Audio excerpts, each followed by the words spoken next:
it if I want it. Gotta make to myself a promise. I won't quit, keep going till I got it. I won't give up till I'm on top. Yo, no, I ain't the type to give up. If I do something, man, I do it till I get what I want. I turn a business out of nothing into something I love. I got a poker face, but honestly, I'm not one to bluff. I flip a switch, never miss, man, I always stay up. Don't let them see you, bitch, always have a plan to stay tough. This life ahead of you ain't easy, it was built to be rough. But that's what makes a personality is tragedy, bruh. So keep your head on your shoulders. Now we ain't out here moving rocks, we out here moving boulders. Now we ain't getting posterized, we out here making posters. And we ain't got nothing to hide, we move forward like soldiers. You better wake up for the pay stub or you'll pay up. Don't make love to the game, bruh, fuck the game up. Change up, rearrange stuff to your greatness. Same us for the way up, play the game, bruh. Never stop, I'll get it if I want it. Gotta make to myself a promise. I won't quit, keep going till I got it. I won't give up till I'm on top, yeah. Welcome everyone to the show. I'm your host, Don Vic. This is the place where you find new talent, new faces, and upcoming stars here live on the show all the time. Big shout out to YouTube and Facebook for supporting the show and my guests and everyone else that tunes in around the world to show me love. I appreciate you guys. Just before I bring my guests on, which I do have here on my panel, I want to thank Nicole Vegas and Mr. Lee Waddell for coming on the show yesterday. It was a great show. Thank you so much, Nicole, for bringing Mr. Lee on the show. I appreciate that so much. And everyone that tuned in and showed us love and left your comments on the show last night. Thank you guys so much. Big shout out to the paranormal world and everyone else that's out there, filmmakers, directors, actors, comedians, and everyone else is doing things out there, podcasters. Y'all know the vibes. Okay, so we're here in the building. Today we're going to have a great guest. He is a author and a paranormal investigator by the name of Keith Evans, and he is the author of the book Vampire Dead or Alive. We're going to find out what that book is all about once we bring Keith on, folks. So please welcome the one and only paranormal investigator and author, Keith Evans, to the show, folks. Hey, what's up? What's up? How's everybody doing? Well, I'll give you I'm good. a flash look at my book. Awesome. That's great. So you are a paranormal investigator and an Yes. author. And so before we get into the book, let's talk about your paranormal investigation abilities and work that you have done in the past of your paranormal investigations, and kind of like what got you started.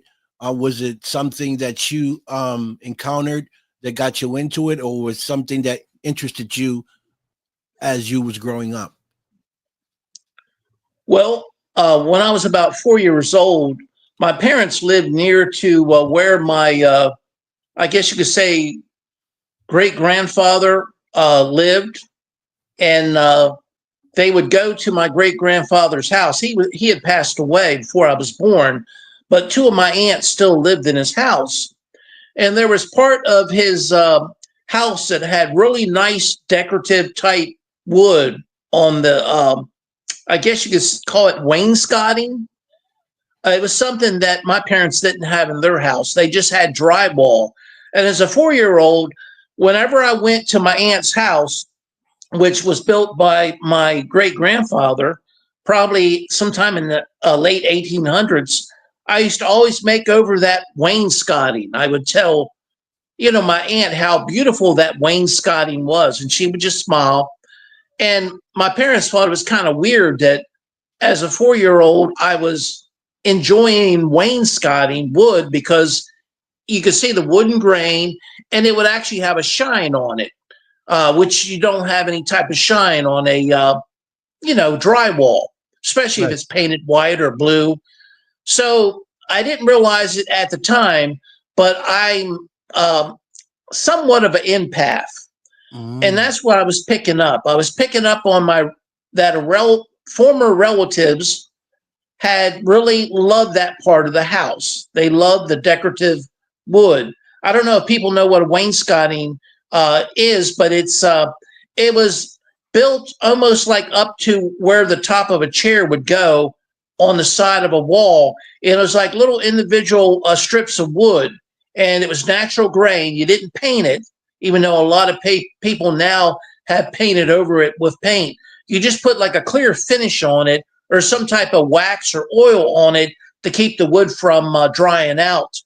And you can see the wood grain, and it was really, to this day, I still find it beautiful. But I feel that's how I learned about the paranormal, because I knew there was more going on.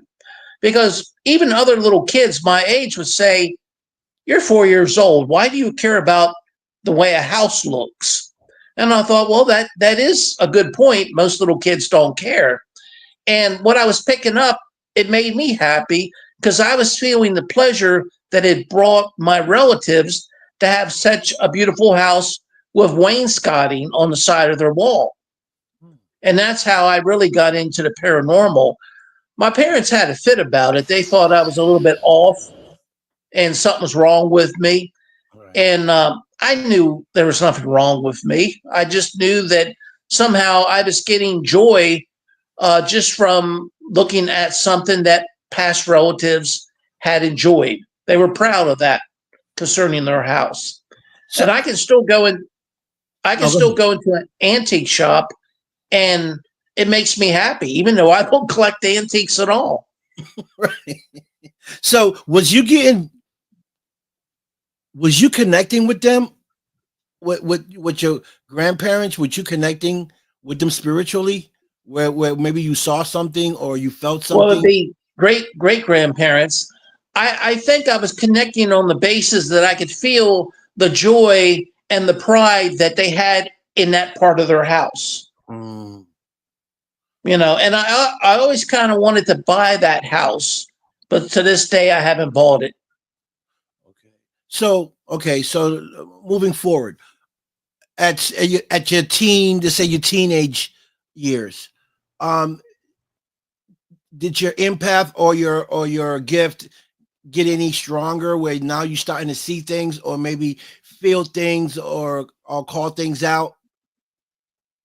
No, because for years, if I wanted to fit in, I was in a very conservative part of Maryland, kind of like Central Maryland, and anyone who believed in ghosts or wanted to be a ghost hunter or do paranormal research was considered to be certifiable crazy. So I just put that on the back burner because, you know, you can only take so much of people acting like idiots around you.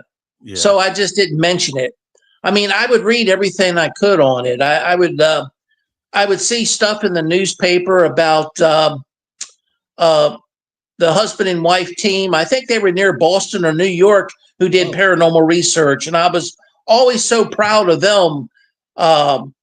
You know, was it Lorraine? I'm trying to think of their last name. I keep hearing that name, Lorraine, from out of here. I can't think of her last name. Ed and Lorraine. At least I remember their first names, but I'm horrible with names. So, but I would see stuff on the news about what they were doing, and I was like so proud of them. And they got to do all the famous places where there was paranormal research or tragedy connected with paranormal, after effects. So anyway, but I just had to put it on the back burner until I was close to retirement, because my last job with Custom Border Protection, I was a forensic scientist at the Laboratory of Scientific Services in Houston, Texas. Interesting. And they were very conservative too. So even if I mentioned that I was doing paranormal research, it was shunned. So, it's hard to keep something like that under wraps when you're gifted and it's something that you would like to proceed and work on, and know that you can't because the people that are around you or family members might think that you're crazy. But then again, it was rough. Yeah, and then again, at that time and age, you're right. It was tough. People thought you were like crazy, or they thought that you had something demonic, dealing with demonic stuff or something like that. So I understand that. But now we're in a different era with different, time, where everything is much more open. There is, it's this much more investigators and groups that are out here investigating, which is now more open to the public. Um, in what? Well, Yeah, go ahead. I live in Florida, so Oh, it's not much different than what Maryland was. Most people aren't that open to the paranormal. In fact, no one ever asked me in this area to help them with the paranormal because it's not something that they believe in. They will dabble in it as long as they can hide behind, well, it's just fiction and fun. But if you start saying no, it's real, then you're not going to be invited to the party. well, I'm sure there are paranormal investigators in Florida. Oh, there are. And I don't know if you try to reach out to them and see what they're doing and get involved with them, because it's a different group of people that you're going to be dealing with if you start working with paranormal. It's just going to be a certain group you're going to work with, and they're going to understand you, Right. because they're in the same field. But those that don't understand you, those that don't believe, it's also good because it's an opportunity for you as an investigator to prove that there is another side, and maybe turn them into believers. That's the good side about it. It's Yeah. not that easy, believe me. I know. I live in Central Florida near Tallahassee, and I don't think I have too many people that even follow me on Facebook or Instagram that are very local. Most of the people that follow me are either from Europe or England, Australia, Africa, stuff like that. I don't get that many people from Florida. I get a lot of individuals from New York and Texas that follow me. Right. Okay, but so that they following you on your page while you do it, but I think I'm referring more to like the people that are actually doing it in Florida, that are going out investigating, to connect with them physically, not through virtual, like we're doing now, but to actually connect with them in person and go out and do an investigation, sit down as a group and try to figure out what's the next step, and then try to get some stuff on maybe on some camera, and then put it on your show. Say, hey, I'm out here in Florida. We went out, we did this, and this is what we found. And then people start to log in and because paranormal is interesting. It's always been to me, and that's why I love it. Even though I'm not a paranormal investigator, I've always been intrigued of what you guys do, and that's why Suzanne Victoria. I don't know if you know Suzanne Victoria. She is a paranormal and an empath out of here, out of my city, and she booked a place for me to go for the first time. She's taking me out for first time investigation, and I'm doing it right. And I'm doing it because I believe in the paranormal. I know there's something else out there. I've been through experiences, so I know there's something out there. Plus, I know that I'm gifted, right? Me and my family, we have this spiritual connection. I got my brother here, Joe, my cousin Joseph, which is watching now. But his mother, which is my mother's sister, they were very spiritual. So that kind of ran down the line, and I think I got some of that.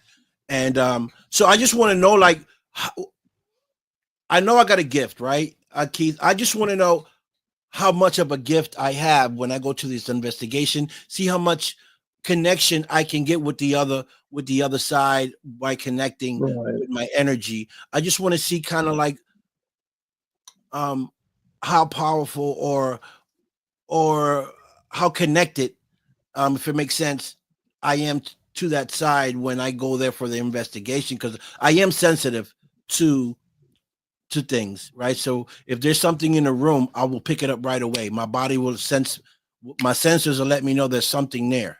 either good or bad. So I just want to see how far I can take it. You know, That's I guess, good.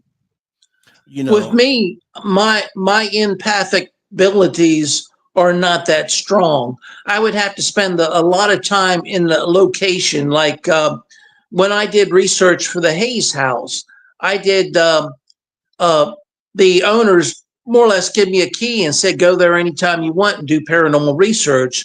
They right. just explained to me the house was divided up into apartments. So there were some people that were regular renters, so I couldn't utilize their space to do paranormal research, and I had to be respectful to them.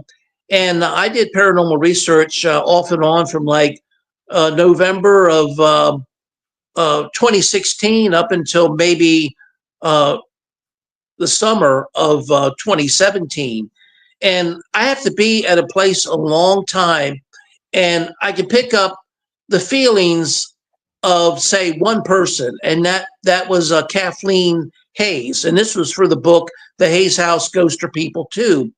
And I could pick up her feelings of she wanted the house to be saved, she didn't want it to be torn down, and Mm, she wanted a family to move in and use it the way her and her family used it, to have like Christmas and Thanksgiving dinners there with all the extended family.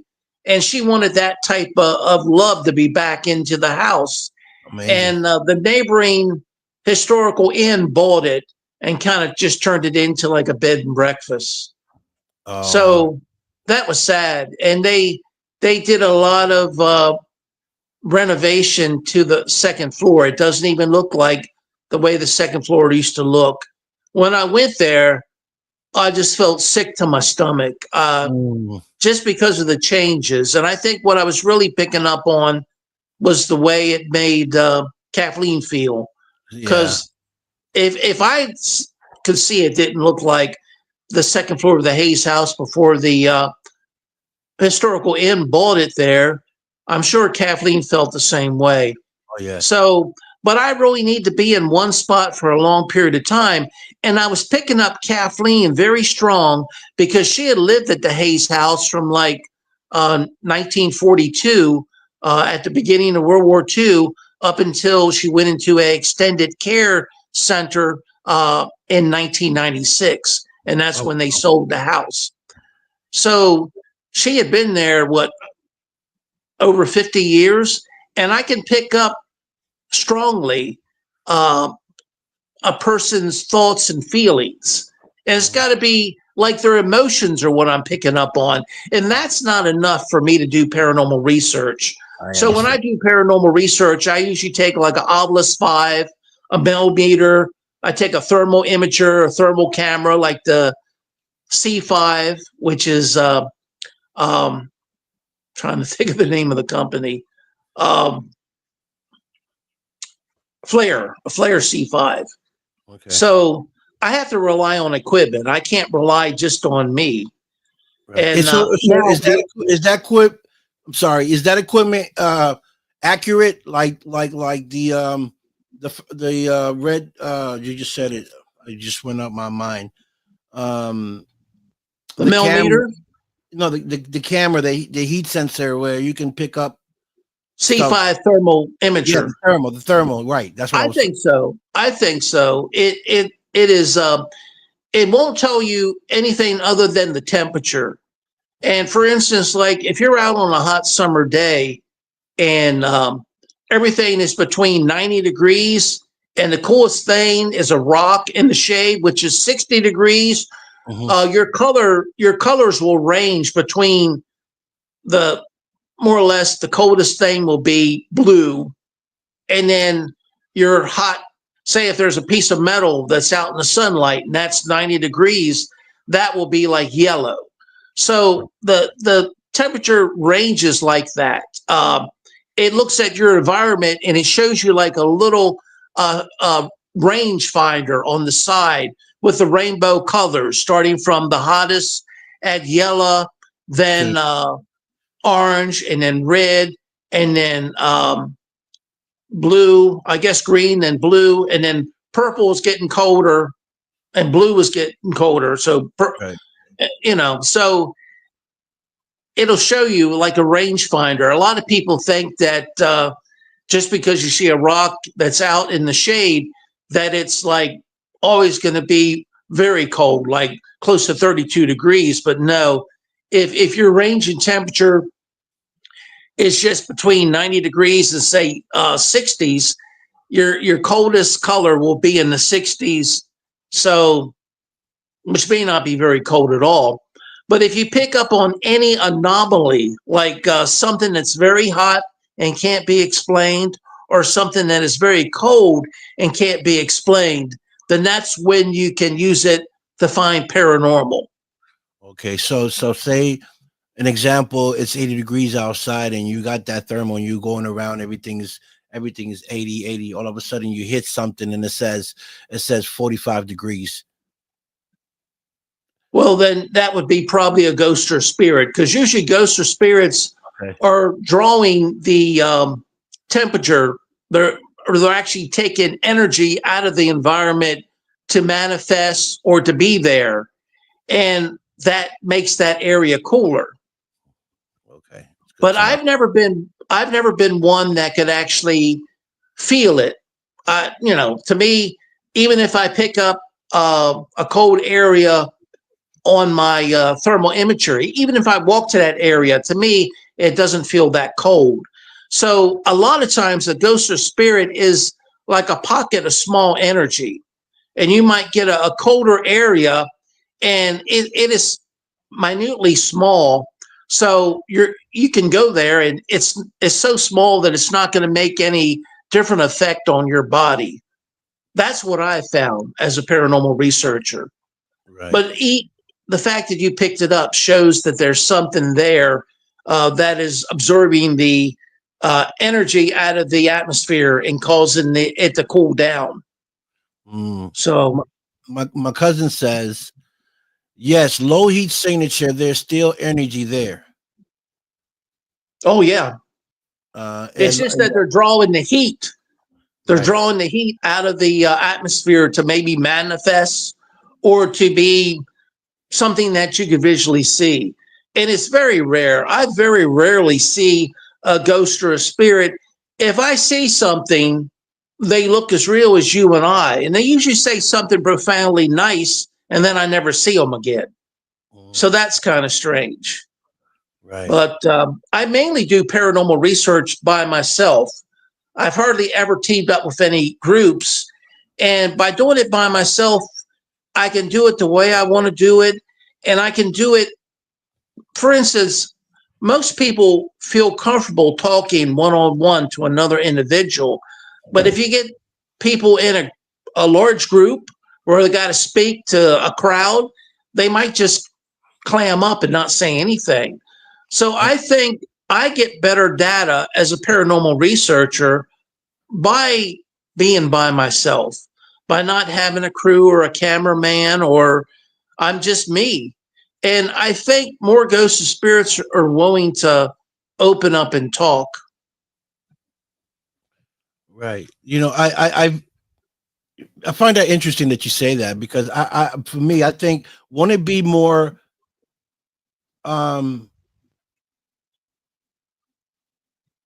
wouldn't it be better when there's a group, because there is more energy there than versus one person? Oh no. I don't know if it's the human energy that attracts ghosts. I think if anything, it's your attitude. If you, for instance, like at the Hayes house, I cared about the house. I thought the house was a very nice house, and I wanted it to be saved. And by having that attitude, I think that the ghosts and spirits that were there, like Kathleen, Pat was Kathleen's husband, and Annie, which was Pat's mother, and then Sunshine, which was Pat's mother, Annie's sister. I think that allowed them to, kind of reach out to me. Just the fact that we had something in common. They loved the house, and I loved the house too. And even the first family that lived there, the Buck family, I think I got responses and paranormal data from Mr. Buck. They called him Jeff Buck. So a lot of times it's more or less your attitude. If they see something about you that they like, if you have something in common, like if you went someplace and a ghost liked football and you were a fan of football, then the ghost would probably communicate with you. I think it's got to be a connection in that way. Because, you know, if you're walking down the street, you don't stop and shake hands and say hello to everybody. But, you know, if I was walking down the street and I saw you, I'd stop and say, hey, I'm Keith Evans, you know.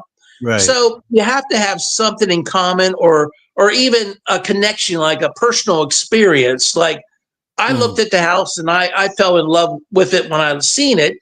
And I'm sure they had the same personal experience when they first saw the house back in 1942, you know, when they moved in. So a lot of times you have to have that same experience and same connection of what you like and what they like. Right. I agree. You know, when the only thing that I've actually documented, like the book Vampires Dead or Alive, has really nothing to do with my paranormal research for the most part. There's only one chapter that connects to my paranormal research, and most of it is just my thoughts and feelings about, you know, what is a vampire? What makes a vampire a vampire? You know, and the book is not about like any one vampire or any, you know, it's not a story about a vampire. Like the movie Vampire. It's nothing like that. It's something no, different. It's more or less comparing all the aspects of a vampire that we know from written books and movies, and then saying, I do like a comparison and contrast. Is this vampire dead or alive? Is the characteristic something that everyone who's alive can do, or is a characteristic only dead people can do? And that's what I do throughout the book. For instance, like I have a chapter on vampires being able to dematerialize. And I try to use physics and science to explain how anything could be able to dematerialize. And as a vampire, it's a very, for instance, like if someone was ready to kill you or stab you in the heart with a silver stake and you could dematerialize, well, they wouldn't be able to find you. And my theory on vampires being able to dematerialize is that they can utilize like a small black hole to have enough energy to warp time and space to go back to when they were just a spirit. And I feel that all of us have been reincarnated many times as people, as animals. Sometimes we may stay as a spirit. And I feel after we die, our electrical energy still continues to live. Like you can't, you know, create or destroy, you know, energy is something that doesn't go away. Have you ever had like a deja vu experience where you drove or walked somewhere and you looked and you said, man, I've been here before? Oh, lots of times. Lots of times. So you think that was in your past life that you was there and something clicked to your head that like and said, hey, I've been here before? I think so. I had a relative on my mother's side. When I was a little kid, we went to his house and visited it. And I told him I felt like I had been here before. And he was very interested in that because he had said something to me like, well, you might be experiencing a past life type experience. And maybe in a past life, you were here. And then my mother came in and said, oh, don't pay any attention to him. He's a little off. And then we just stopped at that point. So, but there have been people who were very open to, you know, like the paranormal side of life. But my parents had a way of shutting that down really quick. Right. You think you think they just didn't believe, or they believed but didn't want to talk about it? I have really no idea. I just know how it made me feel. It made me feel just horrible just to be me. And as a paranormal researcher, I think if I would have had parents that would nurtured me in that area, I might be really famous and well known by now, instead of just an obscure person that just finished writing a book about vampires dead or alive. Right. And that's interesting. Vampires dead or alive. Now, if I don't know if you watch TikTok or anything like that, if you're familiar with a lot of the what's going on the internet, but there's some people in London that, you know, are showing their fangs, live on TV. They're like, look at my teeth. And then all of a sudden they like push or concentrate and fangs come out. Are they vampires? I'm not on TikTok, but I think there's a lot of room for abuse within the paranormal field.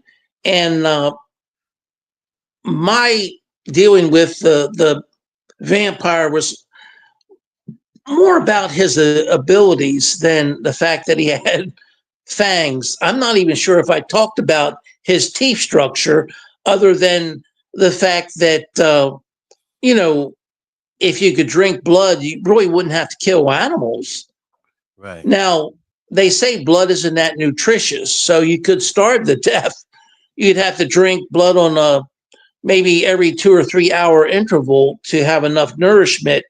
Because I read already completed research on vampire bats, and I documented that in the book. And so I don't really pay that much attention to the over the top ability to bite with teeth or fangs. I think a lot of that is cosmetic, and you can get inserts, and if you pay enough money, and it's impressive. But my book doesn't talk about that at all. So if you buy my book, you'll be disappointed. But it does talk about things like what could cause a person to have the ability to be like a vampire. For instance, like before they had embalming, back before the Civil War, if you passed away and they buried you, you might actually be like in a comatose state where your body could heal on its own in the coffin. Oh, wow. And your mind and your thoughts and feelings would actually be in another dimension where you could be free and be able to walk around and exercise, but your physical body, biological body, would be in a coffin. And the fact that you would be like in a suspended animation state of deep hibernation, you wouldn't need food, water, or oxygen. And the amount of oxygen that was in the coffin might be enough to sustain you for years. And then the only way anyone in the world could find out that you had healed, now this would be under certain conditions. You may not be able to heal if you were burnt bad in a fire or blown up by some type of large grenade, or if you were exposed to radiation, you might just be dead and stay dead. But if you died under other circumstances, where your body was still physically intact, you may be able to actually heal while in your coffin. And the only time anyone would really know is if they were robbing your grave. And back before the Civil War, grave robbing was a very profitable business. They would sell the bodies to the medical universities, then they would use them so that the doctors could practice on. And also grave robbing, they might just take the jewelry or whatever was buried with the person. Right. They might not even care about the body. So when that would happen, if the person had what I would call the vampire healing type situation, then they would come back to life. As soon as the coffin was open, their soul would re-enter the body that had been buried alive and reanimate. And of course, that would really put a scare on the person that was robbing their grave, but it would allow them to live again. So that's what I think was probably happening in many cases. Now today they use embalming fluid. So I think once you're embalmed, the ability for you to go into a deep hibernation and heal under certain circumstances while you're like in a hibernating situation in your coffin, I think that it would rule it out now. So, but it would be kind of interesting if we could go back and do an experiment of all the people who had passed away before embalming fluid became popular and just open up their graves to see if they would reanimate. I guess Well, it'd be illegal, a but good place to do that would be Egypt, in my opinion, because E- yeah. Egyptians wrap themselves in in sheets so that they can body can last for 20, 30, 40 years and even more than that. So I think Egyptians will be a good candidate for that. Well, at the same time, to preserve the physical body, Mhm. they used fluids that were actually stronger than embalming fluid. So you might have a perfectly um, mummified body, but for its ability to reanimate, I would say the chances would be just not there because that would be worse than putting embalming fluid in by replacing the blood for embalming fluid. So I don't think they would reanimate, but that would be an interesting job. Right. So what about the Egyptians way back in the days, say in the 30s, in the I don't know 1900s, that maybe they didn't have that to abominate them and have that liquid in them that are just pure, just buried, just Well, I nothing. think anyone anywhere that was buried without any type of unnatural fluids, Right. I think a little bit of what I call vampire exists in all of us.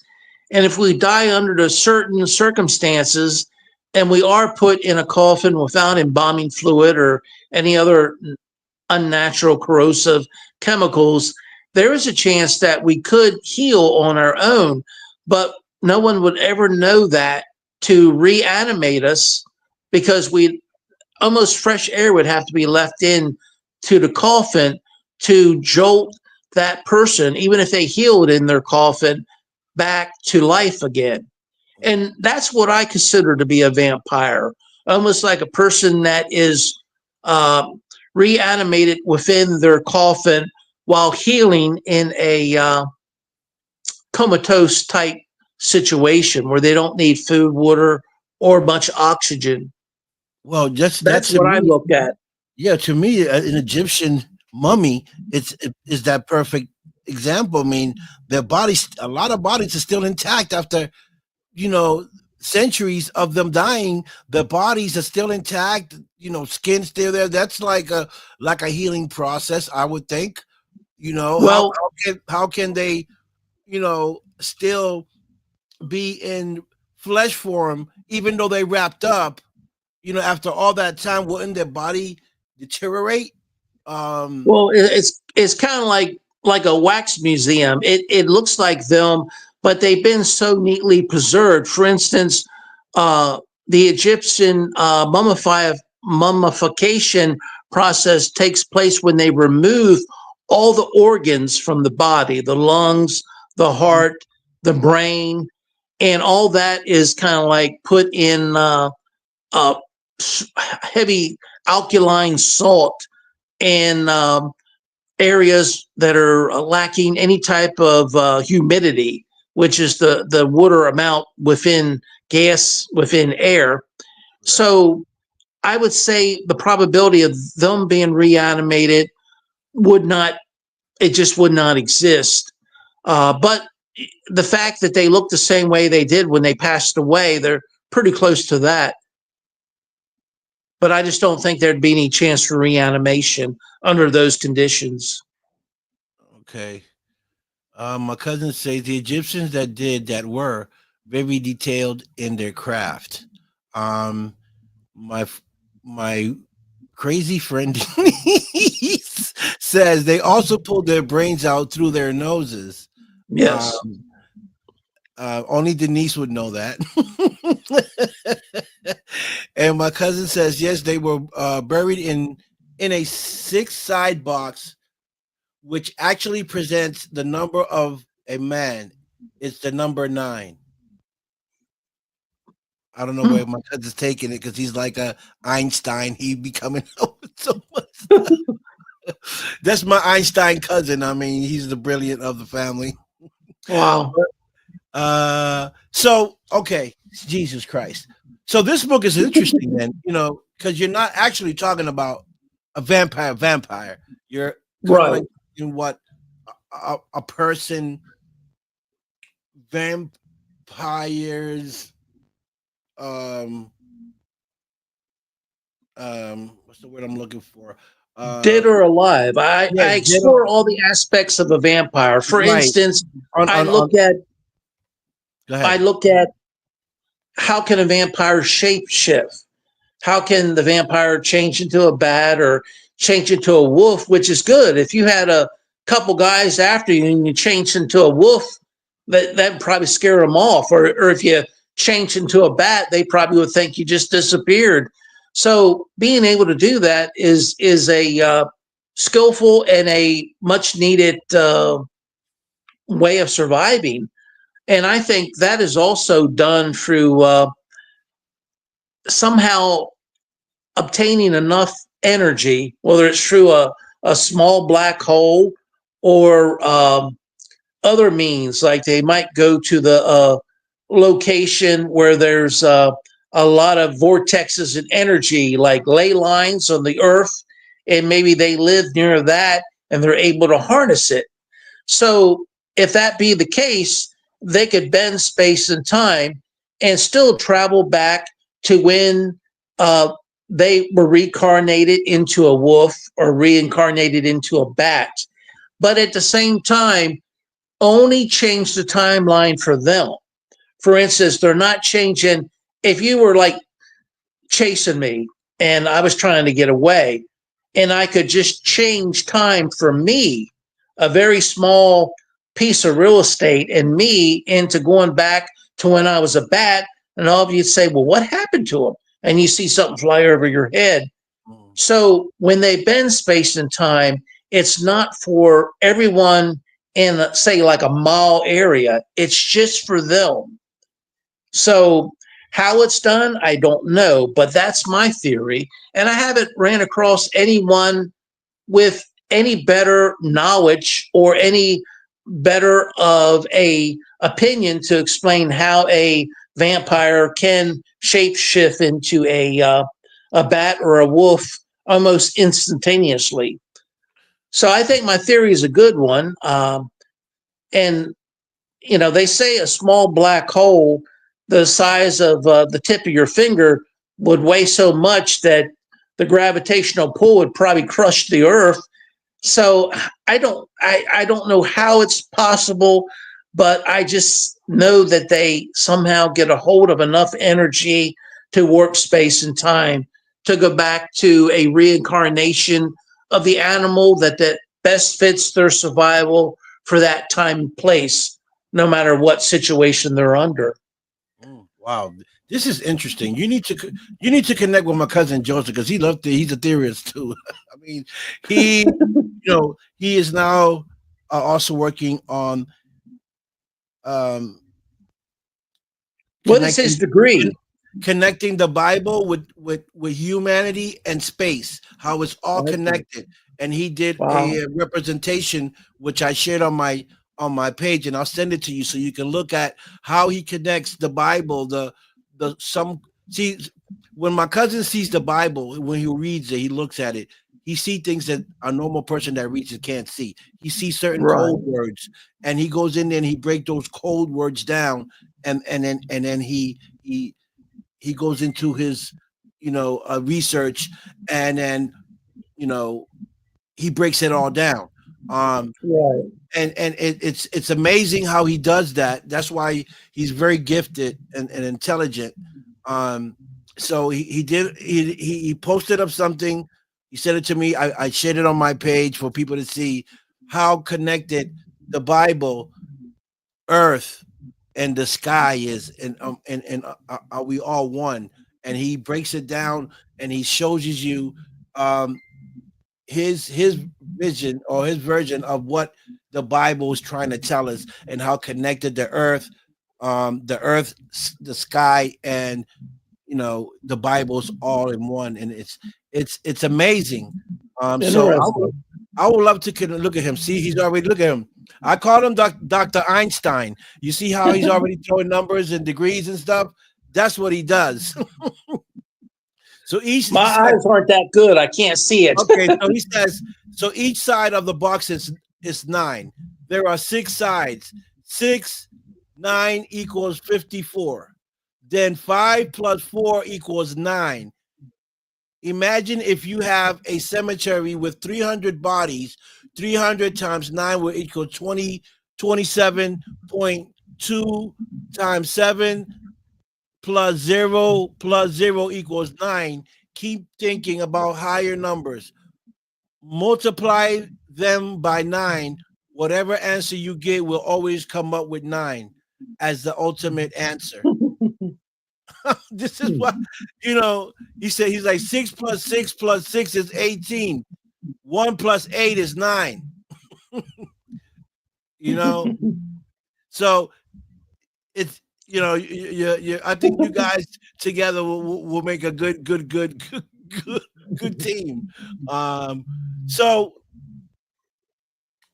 wow, this book is amazing that you're writing, because now another aspect that I wanted to talk about before too much time goes by.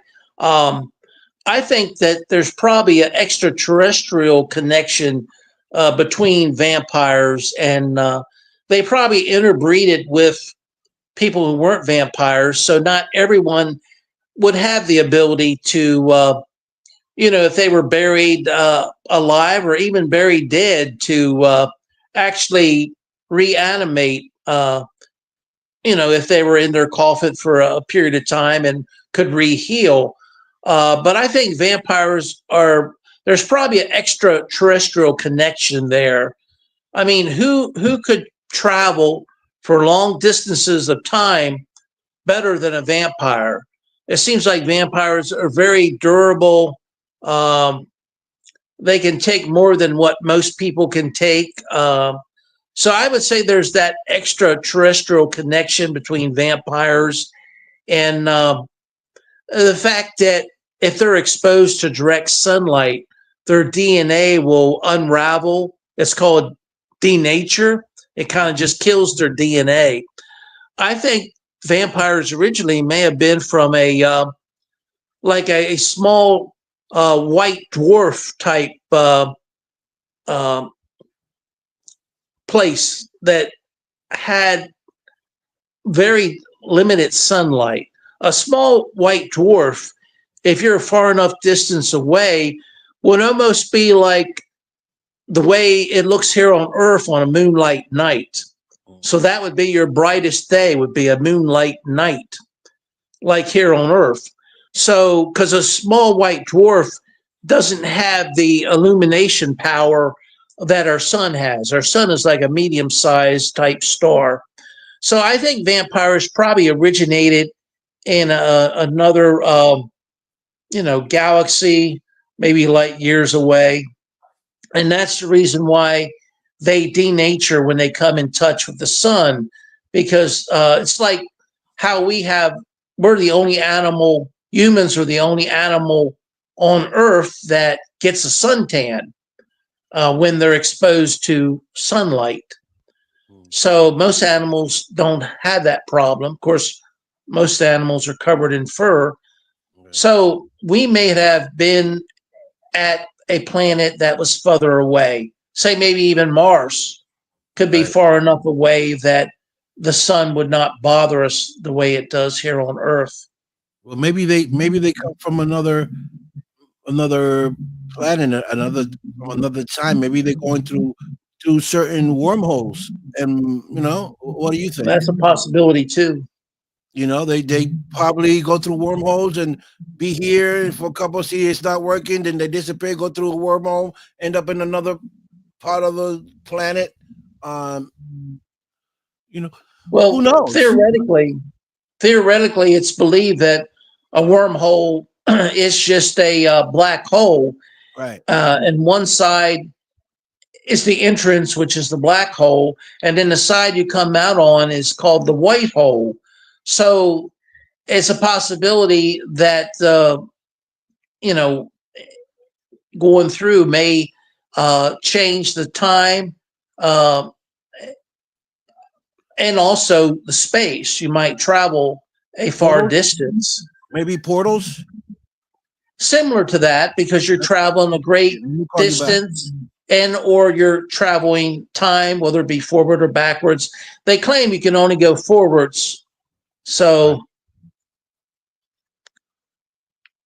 So my cousin says,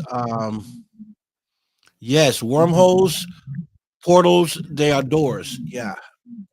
So he says certain people are able to access those doors and don't know it. That's why they can understand certain things quickly than others. Yeah, I mean, I truly believe that a lot of people do use portals, and that we do have people here today that are from the future. Um, and that's why they're ahead of us. Um, and I truly believe that a lot of our scientists that we have today are probably from, because we don't know them, we don't see them when they sit in the NASA. You know what I'm saying? Who knows if they came from another dimension to right, give us, the technology that we have today. Because that is true. we do know Area 41 has aliens, have creatures down there that we don't know about, that they doing, um, that they're experimenting in. How do we not know they have a vampire down there, you know, Right. or a werewolf that they keeping from us, and they want, that they probably went through a portal and found a vampire through one of these portals in another dimension, or a werewolf and brought it over to experiment, you know. Yeah, it's a possibility. Area 51 is definitely a interesting place. Yes. And it's been said from some that worked there that stopped working because of the stuff that they saw, and they kind of put them out there with some of the stuff that they say they saw there. Creatures, aliens, you know, and they, they just couldn't take it, and they left Area 51 because they were like, man, we can't take this. This is insane, So Right. there is a possibility that these creatures are there. I know they're werewolves because in Mexico I seen a documentary where in Mexico some military guys were going through the desert in Mexico at night, and one of the guys that was holding the gun on top of the car, I think the 50 cal, was sitting. He got a light that goes, that he had to see the front. And as they going through the side road in the through Mexico, like in the desert, he saw something cross the street. He see something white cross, and then he seen like a pack more cross, and he thought that was people. As they got closer to it, and he shined the light, there were werewolves. Their Wow. head was shaped like a werewolf. The body was shaped like a human, and it was like an off-white color with hairs on it. And they actually killed. I think they killed two. The rest ran, and one of them was wounded, which they grabbed and they put him back on the jeep. And you can hear the wolf breathing, and you can see the teeth. It was amazing. I mean, had hands like us. Their feet were about this long. It was amazing. So I'm not too far fetched. I'm not saying that they might not have vampires. They might, or are they Well, creating? Are they I think creating? anything is possible. And I do think that for our own good, the government would hide it from us because, in the past, 8 years, if 50% of the population won't accept that they lost the election, what will the population do if they find out that there's real aliens and real vampires and real werewolves, especially the people that say, I don't believe in it, and the people that don't believe in it from some type of Bible based study? I mean, those people would just go bonkers. Yeah. And, it would probably, it would be an unstabilized America. So I think the government has to hide most of this just for our own good. There's not that many people like you and I that would say, yeah, I knew that already. I pretty much figured that out. Okay, so I googled it. You see that? My eyes aren't that good. Okay, The so it doctor says says I have cataracts, but I don't think they're that bad. But when it it's comes to stuff that's really small, I struggle. okay. So it says in 2020, residents of the Mexican town of Coyote reported a werewolf-like creature. Okay, let me see, because this could be it. Well, there's been a lot of people that said there's like Bigfoot. There are some Bigfoots that are more like wolves than they are like the Bigfoot that we have in America. Right. So, and there's possibility that could also have an extraterrestrial connection, I or agree. it just might be native to America or native to Earth, and we just don't realize it yet. Right. Or maybe they know of a portal that we don't know, and they're going into that portal and coming through in and out the portal. Just Because for their own protection, yes. exactly, we do know there are Bigfoots, because we got proof, we got footprints, we got hair follicles. I believe that the government did catch one.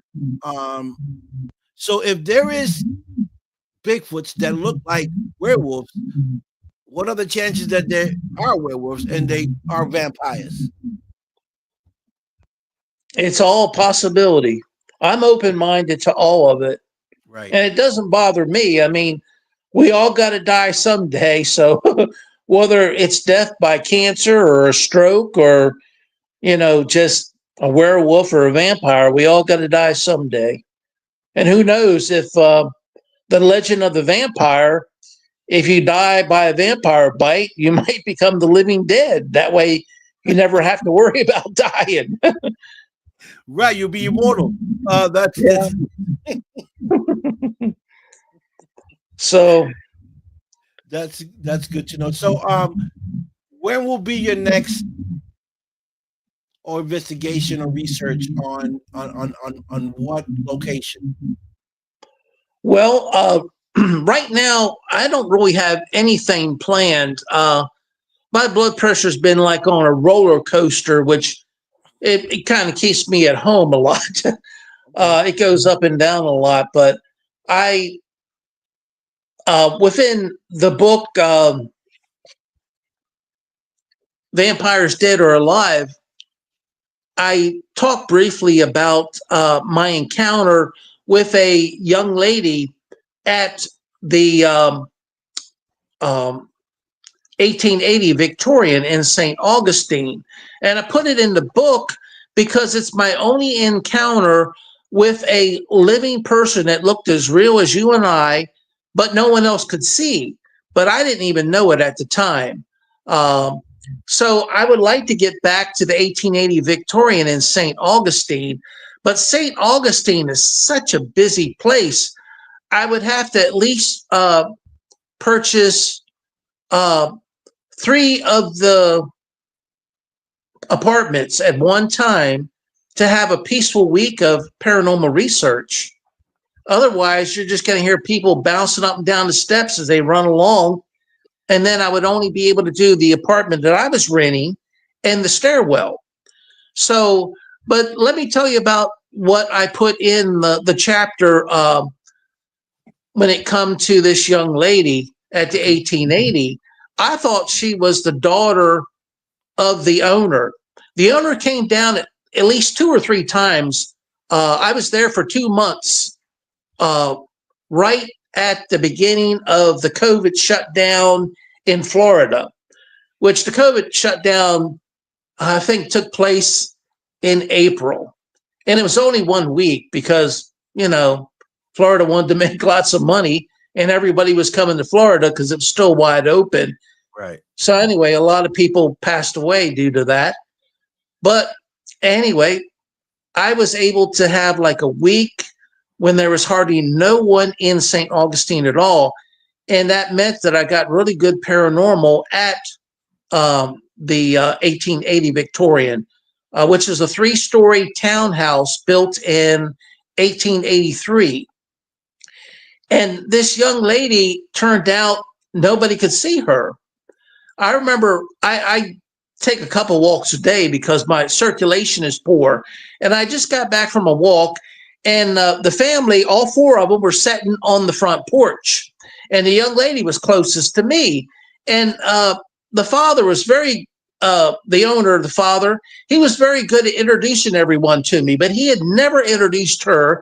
And I thought maybe it was because she was, underage or something like that. But still, I thought, what's strange? He didn't introduce her. So I looked at her and I said, "Are you still in school?" And she just kind of giggled. And at that time, I thought her father answered me and said, "No, I've already graduated from, the university." So he answered for her. And then I found out later on that there was no one sitting in that chair because he had asked me to sit down with him. And I didn't want the young lady to have to get up, even though she did get up and move. I figured, well, I'll go on in and I'll talk to you all in a bit. So I didn't find out until, I guess it was after I left the 1880 Victorian for that 2-month period that, well, actually I found out when I was there because his second daughter showed up, and she was there the 3rd time that they were there right before I finished, and I was there for 2 months. And I asked him, I said, "I didn't know you had 2 daughters." And he said that he did not have 2 daughters. And I said, "Well, who's that other young lady that was here the first 2 times you were here?" And I said, "Is that your sister's daughter?" He said, "No, my sister don't have any children." So that was strange. And I saw that young lady, I guess it was the second time they were there. They were ready to go home, and he had told me they were using the apartments on the 2nd and 3rd floor, and I was renting the apartment on the 1st floor. And he told me, "Well, we're going to be going home early Monday morning." Excuse me. And he said, after that, you'll have free run of the whole house. You can do paranormal research any place. So that morning I was up at 9 o'clock, had all my paranormal equipment ready. I think I even had my video camera on for the walk up the steps. And I had been hearing knocks at the wall. And I thought, I'm going to go out if there's a knock at the wall and see if there's anybody there. I heard a knock at the wall. Open the door. It was that young lady. And this was a young lady with like curly hair from the 50s, big curls. And she had like dark brown or black hair, real white skin. In Florida, no one who's white complected stays white complected very long. They're either red or they're brown because of the intense sunlight. And it was strange that she could be so white. Anyway, so she was there. And she was like backing away from the wall. And I said, I thought I heard something tap the wall. They had all types of like little figurines and all big figurines against the wall. So if you would touch one, it could kind of tap against the wall by accident. So that's a possibility. She didn't do it intentionally. But it was her, and there were clothes all over the floor. And I asked her, I said, "Are you getting ready to do laundry?" And she said, "Yes." And I said, "Well, since you're doing laundry, I'll wait and I won't do any paranormal research until you get done the laundry, because you're going to have the washer and the dryer in the background. And you're also going to have her going up and down the steps."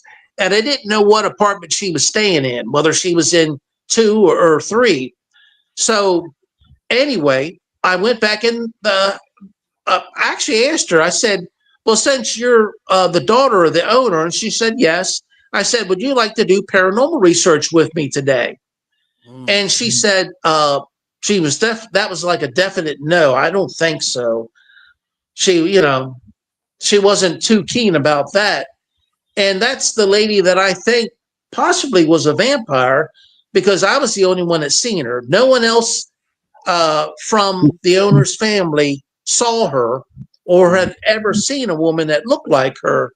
And that's one of the abilities of a vampire, to transmit their image and their audio directly into your brain so that you can see them, but no one else can. Oh, wow. So that's why I put that part into Vampires Dead or Alive, because I wanted people to see that I had actually come face to face. Now, I don't know for sure whether this young lady was a vampire or whether it was some other paranormal type situation, but I consider myself to be an experienced paranormal researcher, and it profoundly humbled me because I didn't know that anyone else couldn't see her. Right. Did you get any chance for her to touch you to see if she was cold, or did you get any I tried that. I feeling did. she I was did. just And then I tried to shake her hand and she refused. And in the past, people that refuse to shake your hand, I've found, are probably the people that are ghosts or spirits. But the only thing with her, it didn't feel colder around her. In the past, when I've come across ghosts or spirits, it was usually just me and them in the room, and the room would become very cold, noticeably cold. But in this case, when she was around, I didn't feel any temperature change whatsoever. If it was warm, it was still warm. If it was the AC was on, it was still the AC was on. But it was just very. That's the first time that ever happened to me. For the longest time, I felt maybe they were playing a prank on me. Because, a lot of times, if people want you to write a book about their place, they might try to spice it up by putting a person in to fool you. And then you write about it, and years later, then you have egg on your face when they reveal that it was a plant. So since that time, I've interviewed other family members about the incident, and just to, see what they thought about it. But none of the other family members who routinely go there for either maintenance or custodial work have ever seen that young lady. So it's not like it's a ghost that other people have seen in the past. Did she look? Um, you couldn't see through her like to tell you she was some type of ghost. She looked human. That's what you're saying. Oh, yeah. She looked human, just with very pale skin. And she laughed a lot. You know how, it's been since I was a teenager since ladies would giggle around me. Like if they like you and they think you're cute or whatever, they'll just sit there and look at you and giggle. And that's pretty much what she did. And I just thought that was so unusual, because today ladies don't act that way. Usually, even teenage girls are more like mature women when it comes to, not sitting around and giggling. So she seemed more like a person from the 1950s, where that would probably be more suitable for a lady of her age, which she looked like she was either in her teens or in her early 20s. Wow. That's and the thing with this is that at that moment You didn't take a picture. You know, it didn't even come through your mind to take a picture or, you know, or try to get evidence of what you were seeing. You know, Well, it's hard. that that morning, I do think that I had the video camera on because I was getting ready to go upstairs and I knew there was nobody in.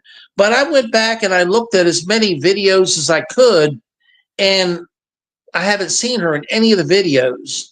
Now, I don't know if I went through all of them because my schedule has been really busy, um, just completing new paranormal research every week.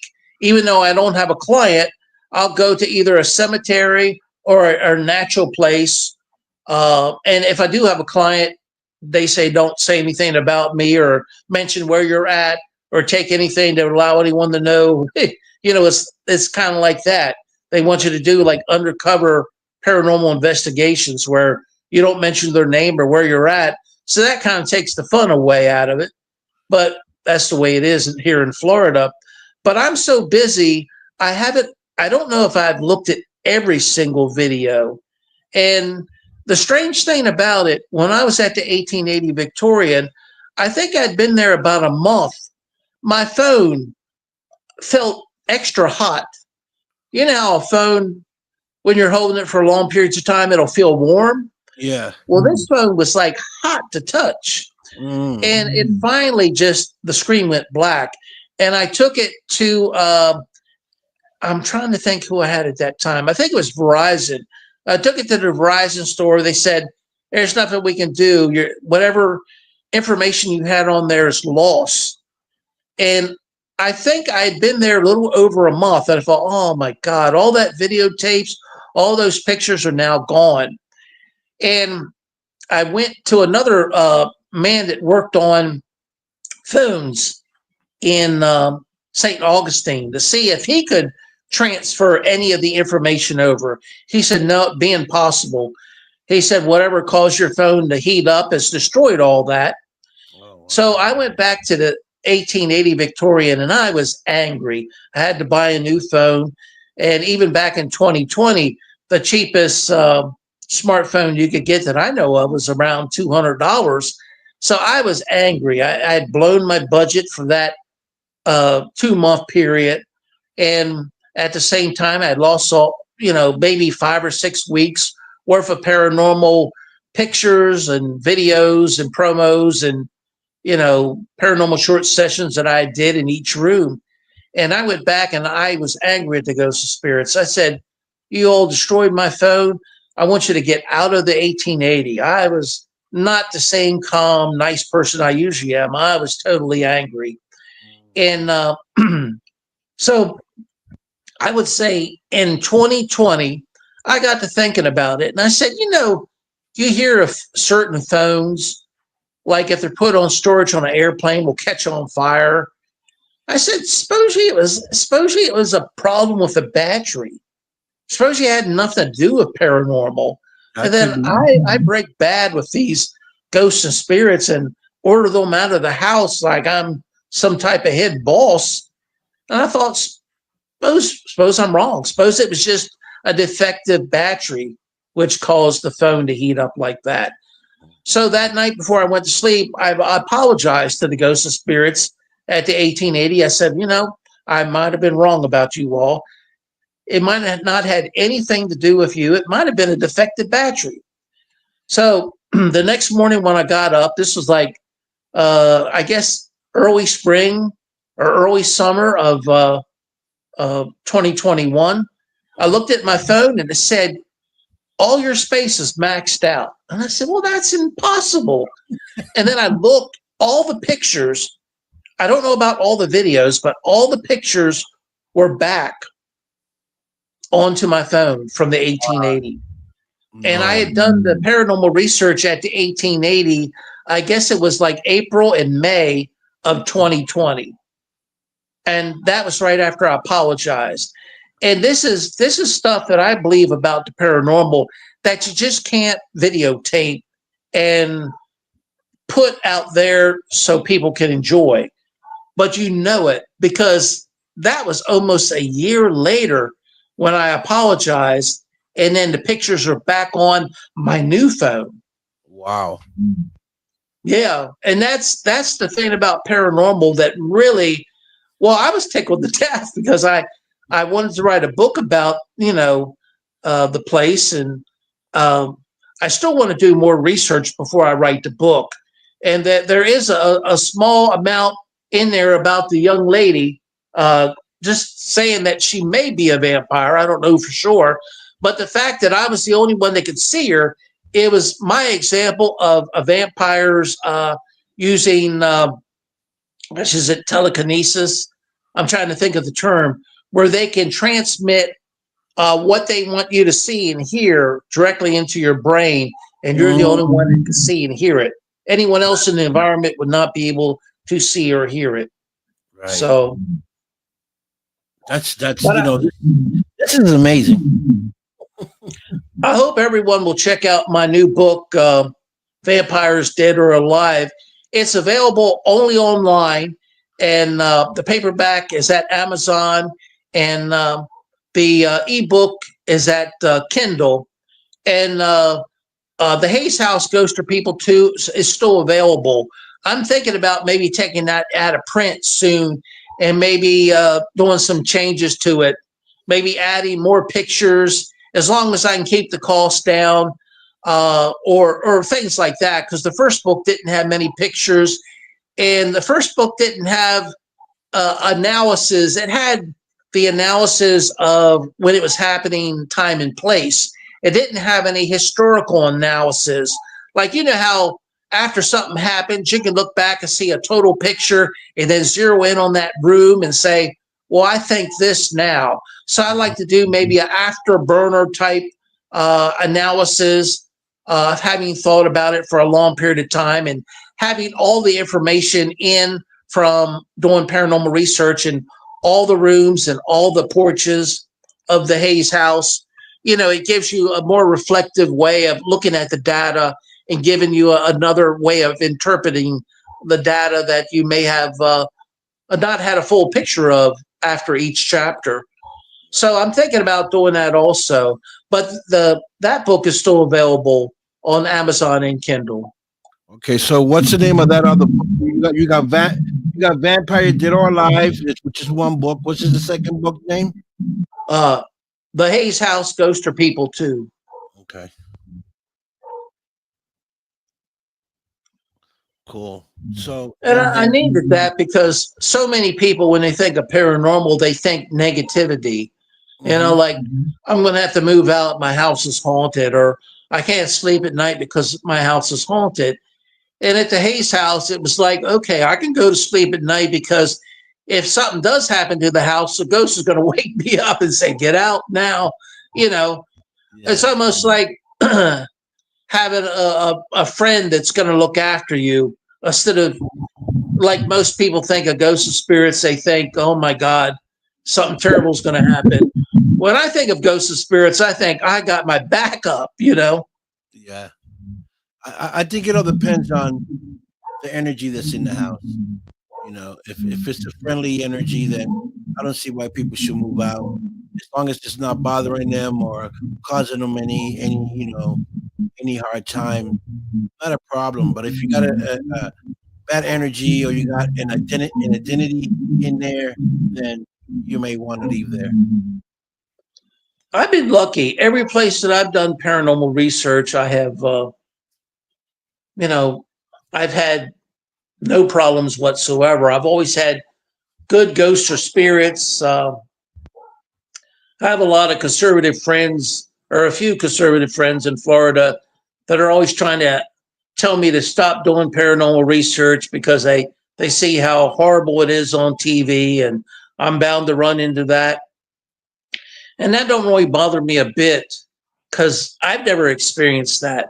I'm not saying that other people haven't. And I met a lady once in Apalachicola. It was when I was working in Houston.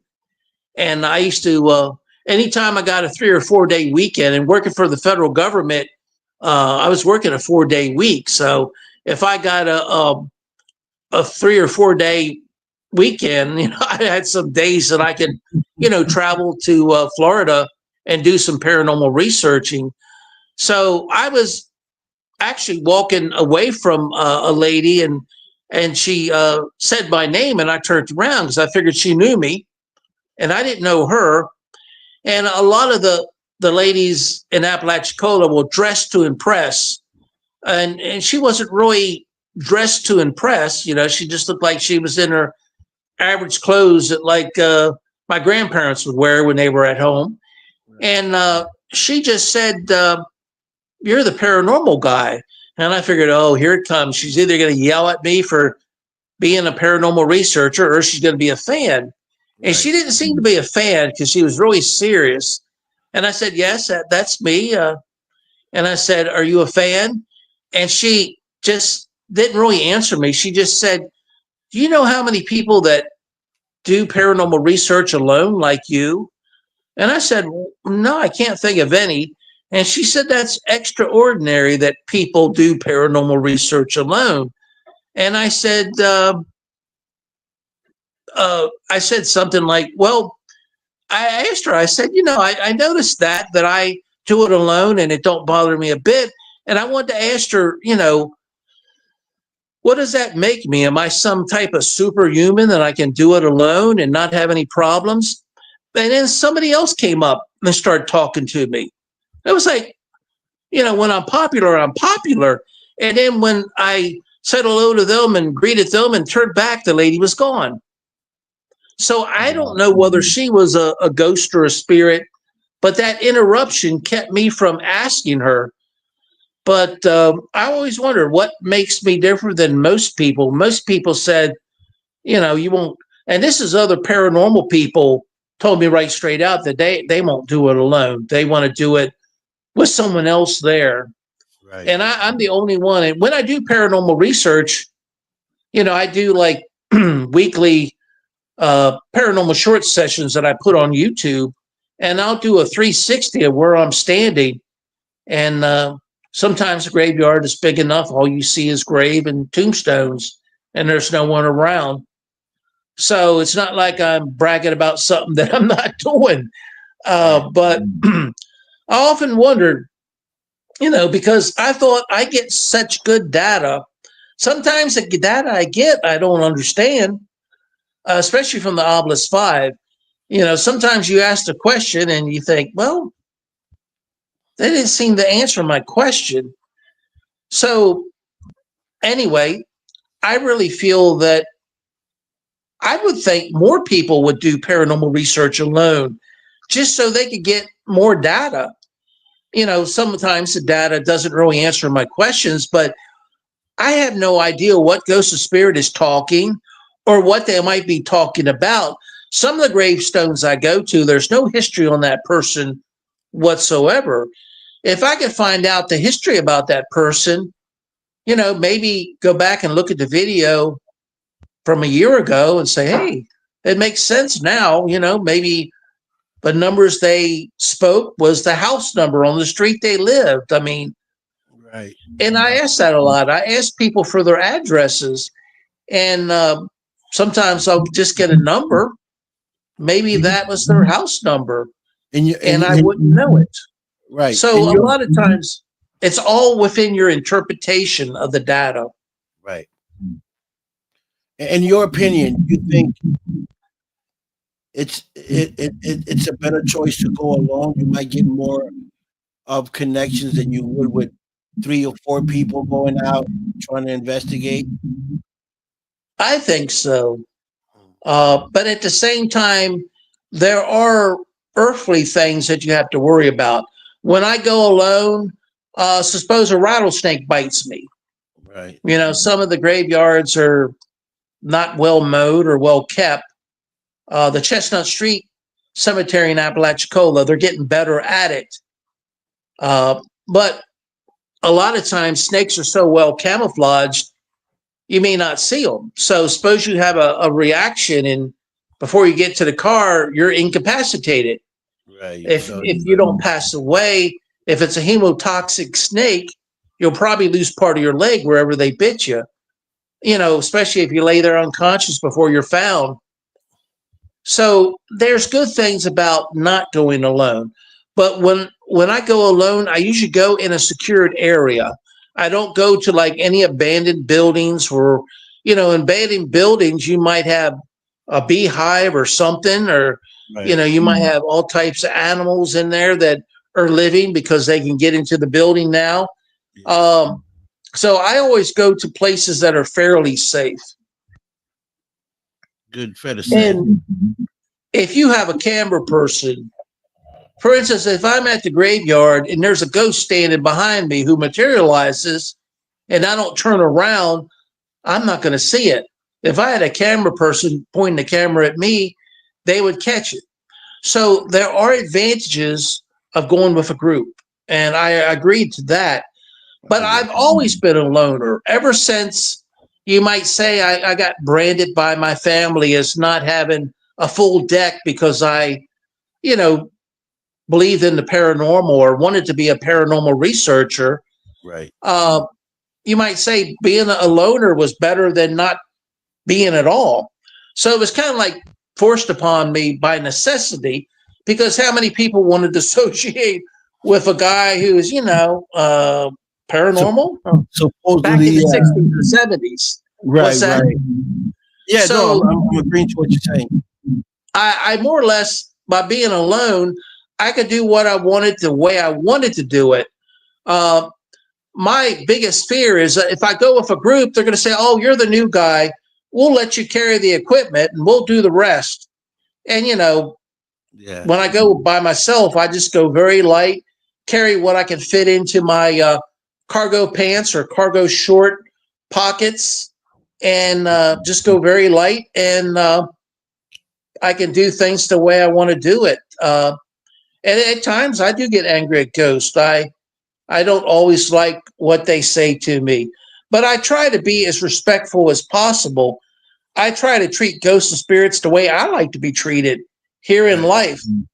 Right. And I think if you do that, the probability of getting an intelligent response are better. They're not guaranteed, but they are better. Right. Mm. Well, you know, it's amazing that every paranormal investigator has a different thought of or a different way to investigate certain issues, certain places. Um, but we're definitely gonna look up the. So, Vampire Dead or Alive is on Amazon right now as well. Yes. And it Okay. might be other locations online. And the last person that gave me a comment just said far out.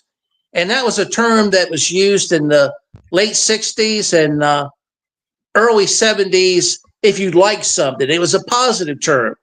Like Yeah. if someone said, "Hey, I'm going to the beach. You want to go?" You'd say far out, Yeah. Yeah. I remember those are my times.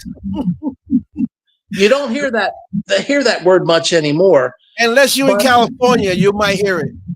okay, that sounds good. I'll go to California.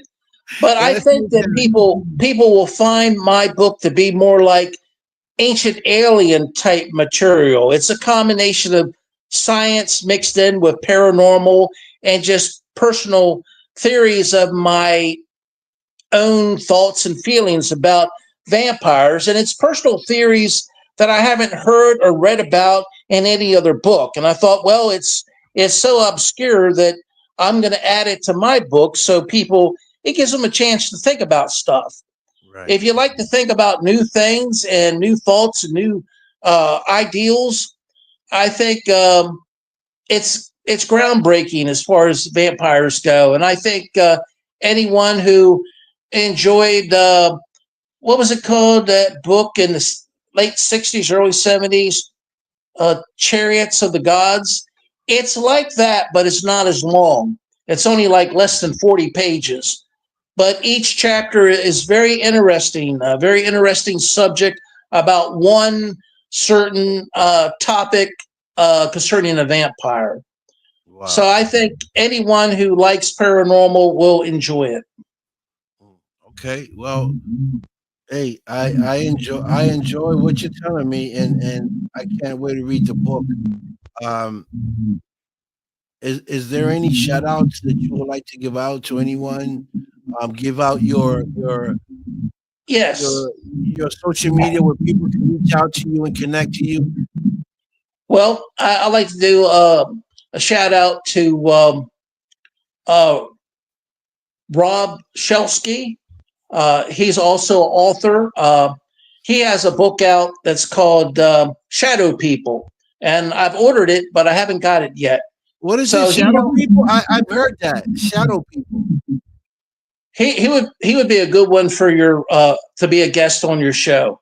And Rob Shelsky, he helped me publish my book. I'm not that good with the computer, as you well know. Yeah. So he helped me with that. And also, I like a shout out to the Dark Hope group, because they're a really good paranormal group out of Texas. And David Hope. David Hope is the administrator. So if you're into paranormal groups, check out Dark Hope. Okay. All right. Cool. I know David Hope. Good guy. And I'm trying to think that there's so many people I talk to on a daily basis. God, I could go on for probably an hour or so. Well, I enjoy having you. You have great energy, and we had a great conversation tonight. Very interesting. I would like to connect you with my cousin Joseph, because he's a very interesting guy, and I think you guys would knock it off. Would be a good team. Because he's a researcher, and so are you. And even though you do paranormal, and you wrote the vampire, he's also a researcher, but he does sky. Like I said, he connects the Bible with the sky and earth, how it's all connected. And you're gonna find it very interesting. Yeah. So I'll connect you guys, and hopefully you guys can come up with something to talk about. All right. That sounds great. So thank you for coming on the show. I'll bring you on next time. And if you write another book, you want to promote it, you want to talk about it, you're welcome to come on my show anytime. Sounds great. Thanks for having me. Yeah, and I'm honored to have you. Thank you so much, and I'll talk to you soon. All right. Thank you. Have a good night. You too, brother. That was Keith Evans, folks, paranormal and author of Vampire, Dead or Alive. You can catch it on Amazon, among other platforms. You can follow him too as well, Keith Evans on Facebook. Support him. Support it by buying a book. And I definitely will see you guys later. Thank my cousin Joseph for tuning in. Anthony, Denise, and everybody else that tuned in. Thank you guys so much. I'll see you on the next show. And with that being said, I'm going to let y'all go with peace, love, respect, and I am out of here.